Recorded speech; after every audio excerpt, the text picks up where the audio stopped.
Good morning, good afternoon, good evening. Welcome to today's morning ramble. And today's ramble was inspired by a conversation I was having with some friends, and they pointed out that two of the biggest hashtags on social media over the last week were Happy New Year, which you'd expect, and World War III, which you might not expect. But what I thought was interesting about those two things being the big hashtags, given how opposite they seem, is actually they're in many ways the same thing, which is a reflection of our fascination with the future and our desire to know the unknowable. I'm going to see if I can make any sense of this in the next couple minutes. The future, by definition, is made of thought. You can't put the future in a wheelbarrow.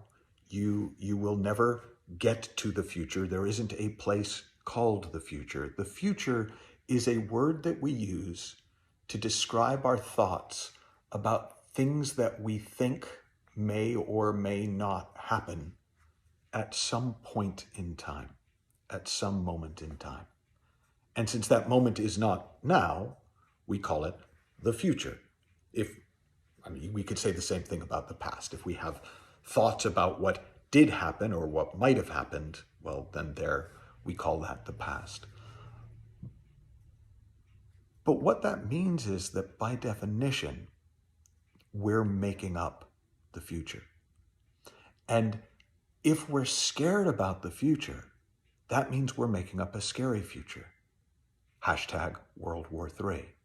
And if we're excited about the future, that means we're making up a exciting future. Hashtag Happy New Year. Now, that's not to say there's no value in thinking about what might happen. There's no value in looking ahead. It's just to see that we're not really looking ahead. We're looking to our imagination. And there are two uses of the imagination. There is the use of the imagination to create, and then there's the use of the imagination to frighten. Now, nobody deliberately, I don't think, frightens themselves by imagining scary futures. But that doesn't mean it's not purposeful. While it might not be intentional, most people don't want to give up thinking about scary futures because they think, well, if I scare myself, it will keep me safe. But A, you're still scaring yourself.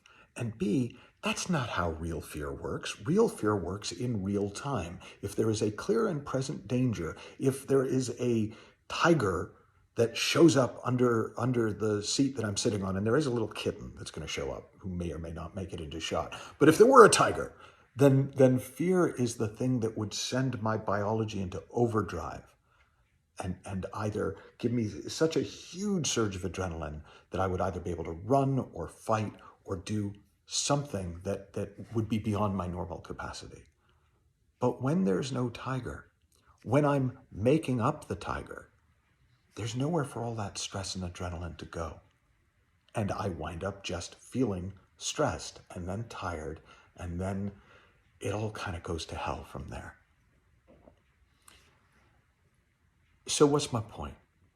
My point is, you are probably going to continue making up futures for a long time. That's me predicting the future, because we're in the habit of making up futures.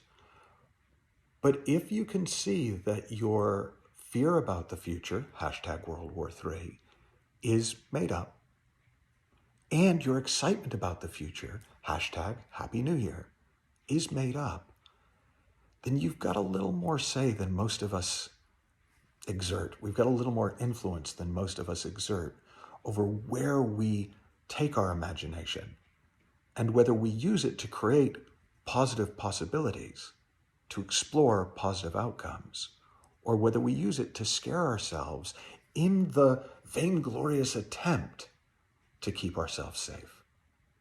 If you have thoughts on this, please do share them in the comments section below. And until next time, have fun, learn heaps, and I'll talk to you soon.